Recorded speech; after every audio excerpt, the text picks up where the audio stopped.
Hello team and welcome to another ATP Geopolitics video with myself, Jonathan MS Pearce. It's a Ukraine War Update Extra video, giving you the extra tidbits and nuggets to get your teeth into to give you a greater understanding of the war in Ukraine.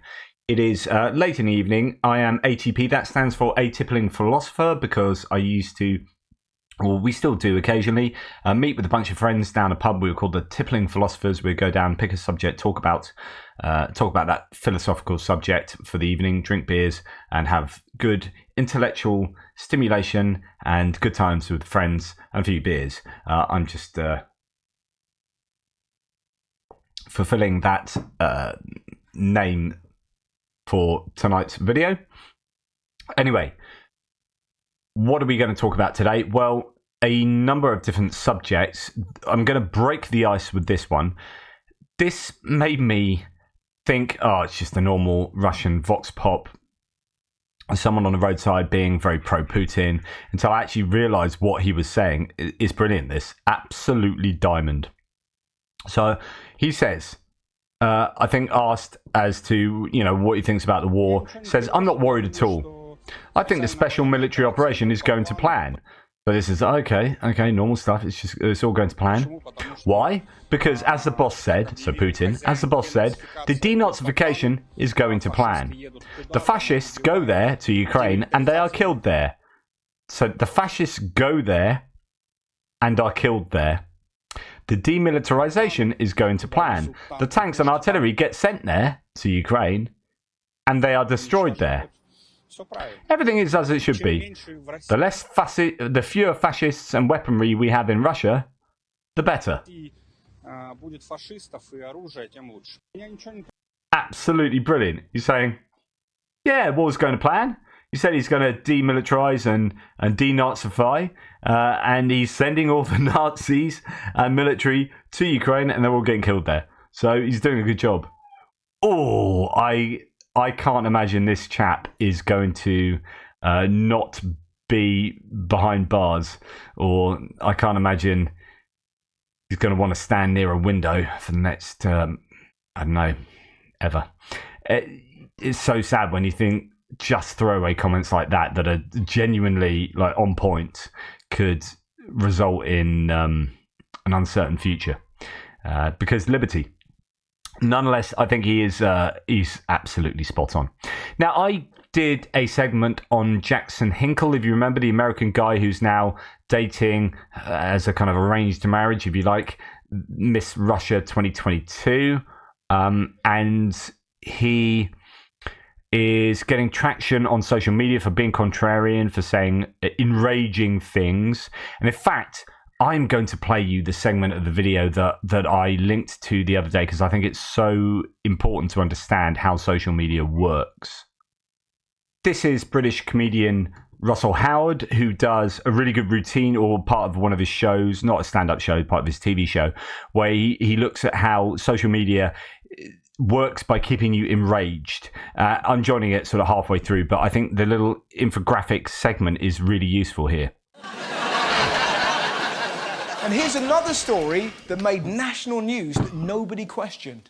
Curry branded racist, which was based on one Instagram post. If that's all the proof we need, then after Soccer Aid, Gareth Southgate should take Howard to the World Cup. Thank you, Mum. You've noticed it. I've noticed it. It's such a toxic cycle. Here is how it works. Social media make money by selling your data to advertisers. And more data means more money. So they want to keep you scrolling until your thumbs fall off. And what keeps us engaged? Rage. Facebook's own research found more negative comments on a Facebook post meant more clicks. This is a journalist being bollocked because their last story didn't get enough clicks. The boss patiently explains that without clicks, the paper will go out of business. So the journalist becomes less interested in the truth and instead becomes a rage farmer, turning social media posts into news stories for clicks. They see a divisive tweet with 2 likes saying Jaffa cakes are transphobic and write a story claiming woke snowflakes want to ban Jaffa cakes. The article gets shared by the 12% of people who live for this shit. People on the right blame the left. People on the left blame the right. Everyone starts screaming at each other online. The article goes viral. The newspaper keeps going. The journalist gets praised. And there's only one winner. Then 24-hour news gets involved. They bring on someone who pretends to love Jaffa Cakes for money and someone who pretends to hate Jaffa Cakes for money and have a reasonable debate. The left post a clip online saying Jaffa Cake lover humiliated on the news. The right post a clip saying woke lunatic gets destroyed over Jaffa Cakes. Everyone gets angry, nothing gets resolved. Then 2 days later we've forgotten all about it because we're all arguing about a news story. Does the national anthem make you want to eat babies? It's all a bunch of manipulated bullshit. That just basically sums up social media so concisely. And it's about enraging people. Get the clicks, you polarize people, you get a very vociferous group of supporters, even if they are nefarious foreign entities, and you make your living off that, and it's very divisive. Well, this is what Jackson Hinkle has done, and this is what I was talking about in the Vatnik soup, and we're going to return to Pekka Kallioniemi's new Vatnik soup, or a recent one, on someone else, but he talked about how Jackson Hinkle was doing exactly that and was taking this really pro-Russian stance, but you could argue it's insanely cynical. He may well believe it, but he's certainly exploiting that contrarian aspect to his position. Here now, Jackson Hinkle is now the sixth biggest Twitter account by reach, performing 1,637 times better than expected for an account with the same follower count. 1,637 times. He was speaking at Russia's Ministry of Foreign Affairs last month. We know who backs him, but why does Elon Musk boost him? And this is the idea that actually he gets completely boosted by all the kind of mechanisms in place at Twitter or X and whatnot. So yeah, just a really disreputable character in my opinion. Not a good bloke. And talking about not great people, I don't know if you remember Donbass Devushka, Sarah Bils. I reported on her some time back, seems like an age ago, when she was done for not being, she was basically a fake Ukrainian from the Donbass, pro-Russian Ukrainian. Yikes, here is a deep dive on Sarah Bils, aka Donbass Devushka. Everything about her is way worse than I ever knew. These are the kind of people grifting for Russia. This is so relevant to the Jackson Hinkle segment I did previously.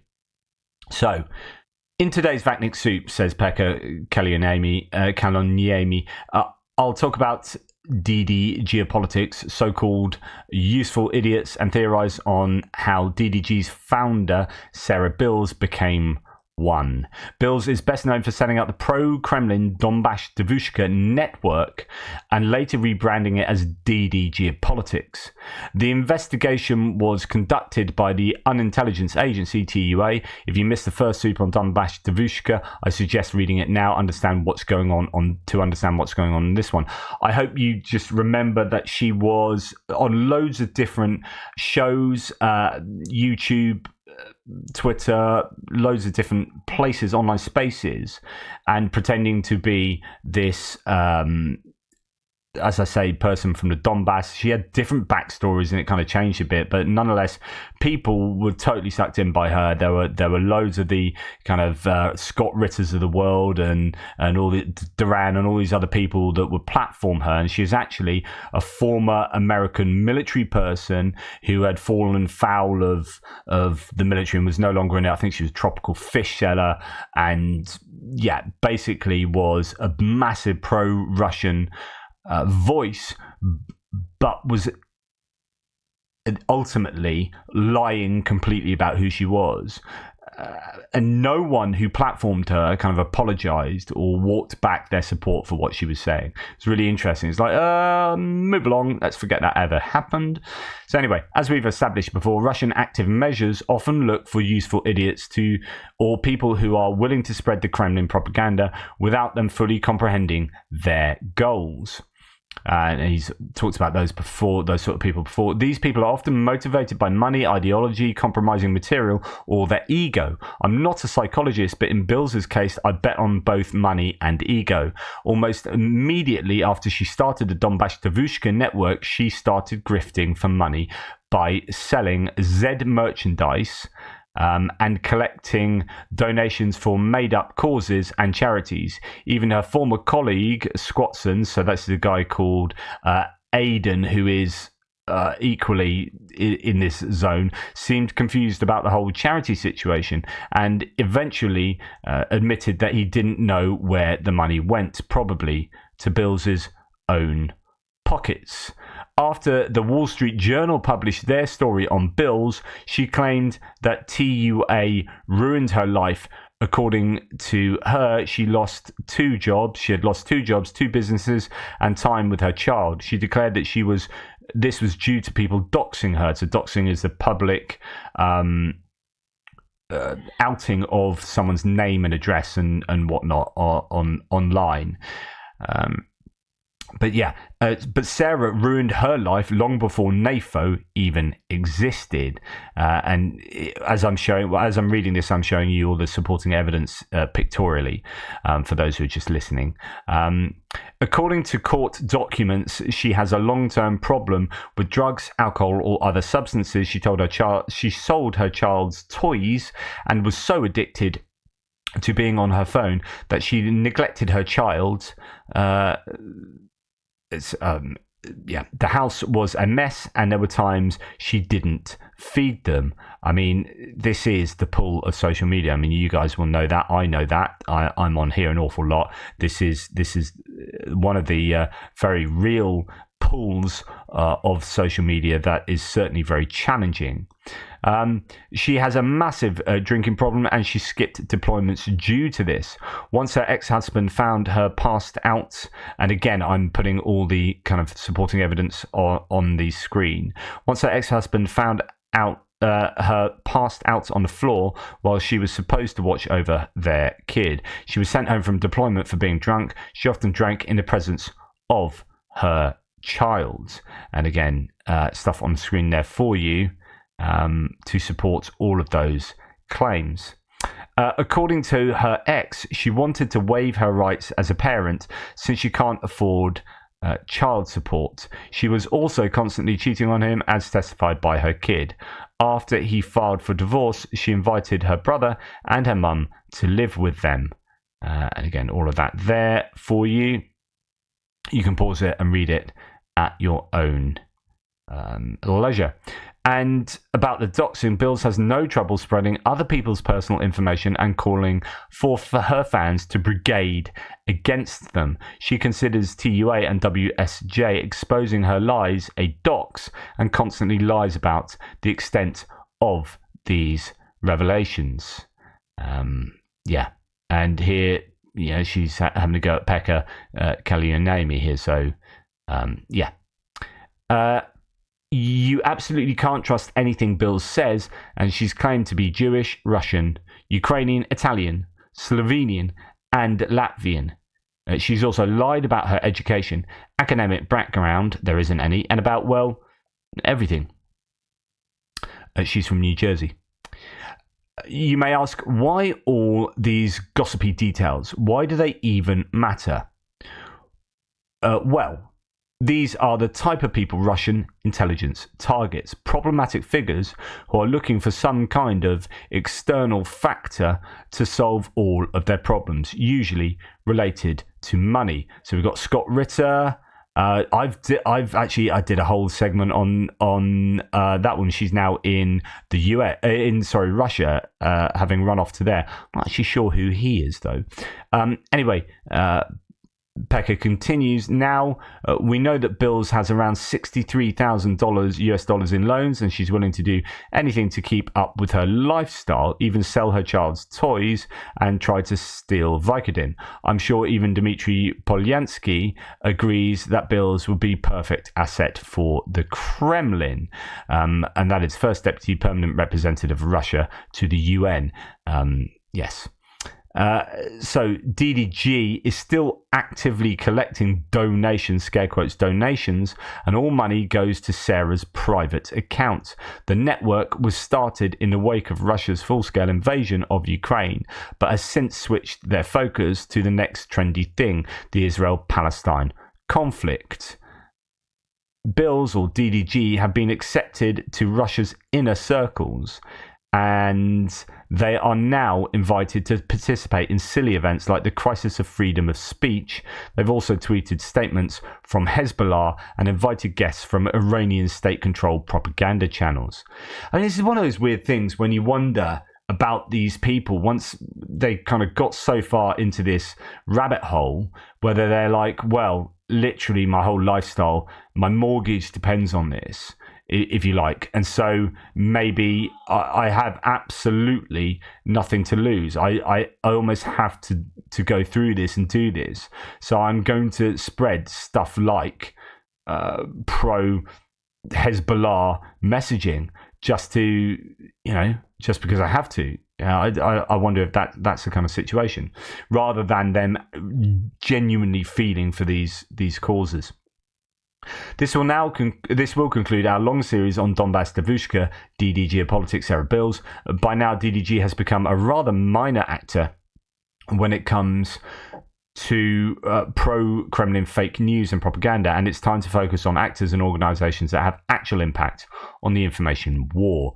Oops, so that's a bit of a drop mic at the end, bit of an insult to her there, but she is, again, one of these grifters. But the interesting situation here is she was found out, for all that grifting, and I guess she's got nowhere to go but further down that rabbit hole, as I said earlier, and that's why she's saying what she's saying now. The question is whether she ever really felt for that pro-Russian cause, or whether this is always opportunistic and exploitative. And the same goes for people like Jackson Hinkle. I'd love to get inside their heads. What do they really think? I mean, do they really think, like that video I showed you where he's like, I'm like 110% behind Putin? I was like, well, that's quite a lot. And B, it's like, really? I mean, do you really look at Putin and go, do you know who I think's a great guy? Vladimir Putin. I love dictators, me. Does anyone seriously look at them and go, that is my idea of a moral hero? This is what really pisses me off about people like that, is they have no moral integrity. Like, I'm not trying to virtue signal or anything like, look how wonderful I am because I think that he's horrible. But like, I'm just trying to get inside it. Like, how can anyone with a sane, rational mind think someone like Putin, especially from outside of Russia, like when you've got the freedom to look at all the sources, how can you think he's a decent guy to be like 100,000% behind? I don't know. Yuri Chornomorets, who is the theologian turned sniper fundraiser.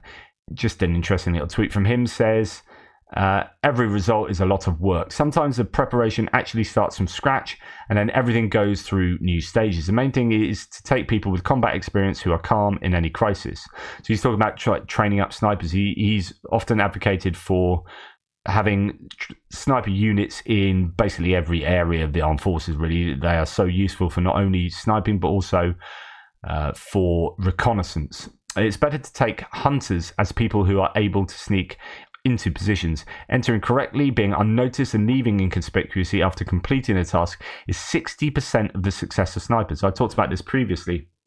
I said 25, 25, 25, 25, whatever. A bit arbitrary, but the idea that a quarter of the job is going into doing the sniping and making sure that you're super well camouflaged, finding your spot, and remaining camouflage, and then 25% is extricating yourself from there. 25% is like shooting well, and 25% is reconnaissance. I mean, he's slightly different percentage, but you get a point. So he says, getting in and getting out is 60% of the success of snipers. Another 20% is knowing how to scout.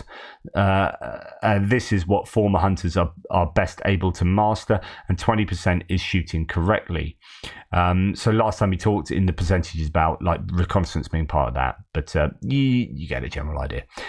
Controlling yourself completely, controlling your breathing, your nerves, your heartbeat, your body tone, especially the condition of your hands. Everything needs to be taught. A separate task is to improve the qualifications of those who already are excellent snipers. We are retraining, but sometimes we have to start from scratch. And it is joyful when a year ago there were the first steps and now is a superhero. There are also such people. Motivation and hard work make wonders if there is talent. And we are working. We will never give up. There will be more of us. We will be better. And victory will be ours. Support with donations, retweets, boosts. It is necessary, very necessary now. So I'm putting that up there. If you want to go and find Yuri Chernomorets, that'd be fantastic. And he's got the kind of buy me a coffee and monobank details if you want to help out his cause for helping these snipers. And Chris P is who puts, as you can see, ATP this. They always put me onto this. So that's really cool. Thank you very much, Chris. Awesome. Anton Gerashchenko here, harvesting in Ukraine in 2023. So this is a Ukrainian type of harvesting. This ain't the normal crops you would expect to be taking in.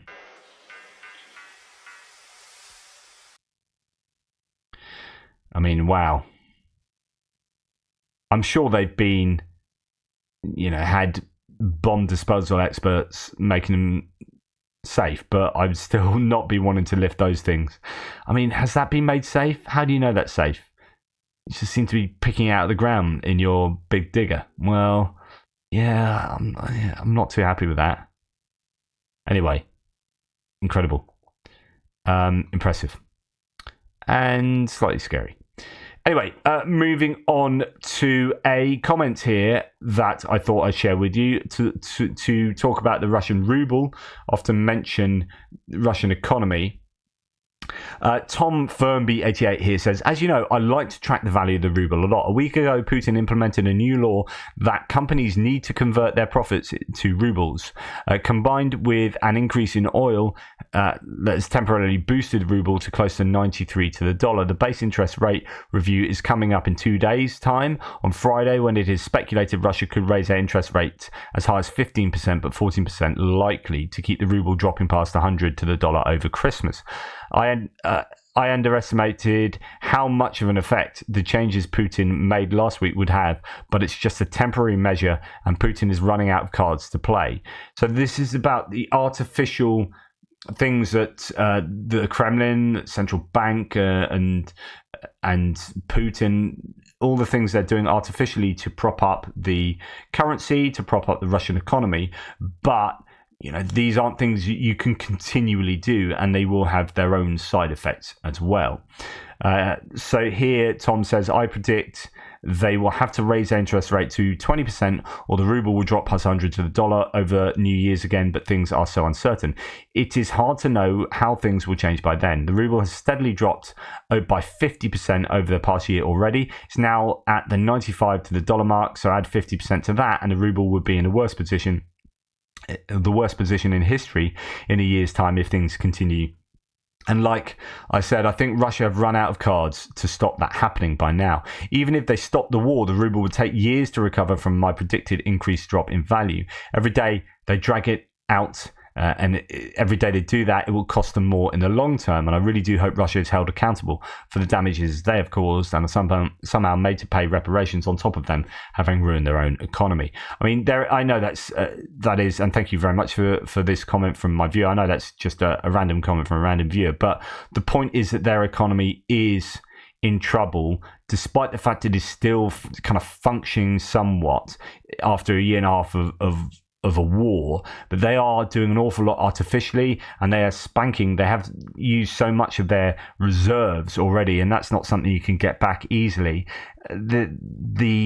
The amount they're spending, on the war has gone through the roof, right? And the amount of income they're getting has dropped, and those two things don't really go well together. I'm sure it's a ticking time bomb, which I'm amazed it has lasted this long. But there is no way it can continue this way, especially when you throw in all the other issues around the edge, like the brain drain and working people fleeing from the economy, sending so many people to war, like 500,000 people suddenly kind of taken out of working, and then having to pay for death remuneration and injuries as well as a result of the war. And that's, like I said before a number of times, that's why they pretend that they're not dead and they're just missing, and they don't have to pay that much. But you add all these things together, and the oil and gas exports and how they're exported, and whether it's crude oil or refined oil and all this kind of stuff, is, like I talked about earlier in the news piece this morning, is not looking good for Russia. They're going to be in big trouble very soon. And when it happens, that will have a massive effect, one would think, on the population, and you might start seeing a lot more people unhappy with the war effort than you get at the moment. And this is why the war is inextricably linked to the economy. And one can argue that Ukraine are in a much better position because they have the economy of NATO countries to draw from or to rely on. It would appear to me that wars are won by people with the deepest pockets in terms of resources you can throw at the war effort. And hopefully, fingers crossed, Ukraine are in a much better position, despite the fact that their own economy is very much in a lot of trouble. But the amount of support they have, I think, puts them in a better position. The question is, who will support Russia? Will Russia be able to rely on the financial support of places like China and any other of their allies? People like Iran aren't going to be someone they're going to rely hugely on in terms of financial support. So we'll have to keep watching this. I always say, look at Joe Blogs as far as a channel is concerned. Great content from them or from him. Now, just to end, I will dip into Joe Blogs here in his latest video on the Russian economic crash, the title here, as gas sales fall $100 billion, Europe builds storage and uses renewables. But if you look at the situation from Russia's point of view, there are some major downsides here.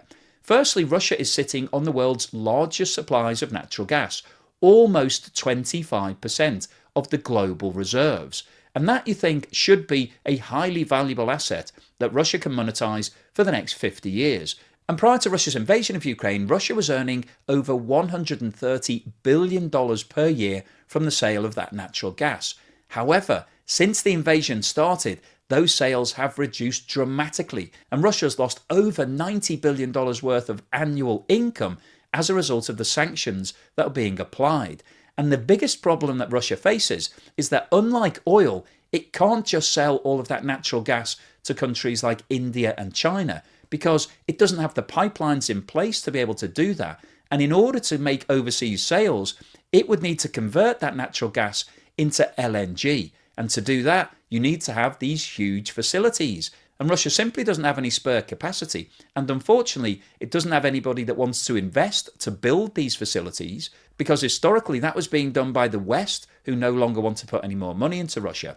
And also, one of the problems that Russia is facing is that it's lost access to expertise and technology as a result of the sanctions. So that's a real triple whammy from Russia's point of view. They've lost income, they've lost the capability, and they've lost access to capital. So what that means is that Russia are really going to struggle to be able to convert the gas that's sitting under the ground, these huge supplies, into cash, because nobody wants to buy pipeline gas from Russia anymore. Europe have decided that's not going to happen. And even if this war stopped tomorrow, the European countries wouldn't switch that gas back on because they found alternative ways of doing things, either sourcing LNG from other countries or producing electricity using renewable energy. So the current situation represents a sea change from Russia's point of view. This isn't just a short-term blip, a reduction in income for 1 or 2 years. The current situation and the change in the way that the European Union is doing things means that there's a real possibility that Russia won't be able to monetize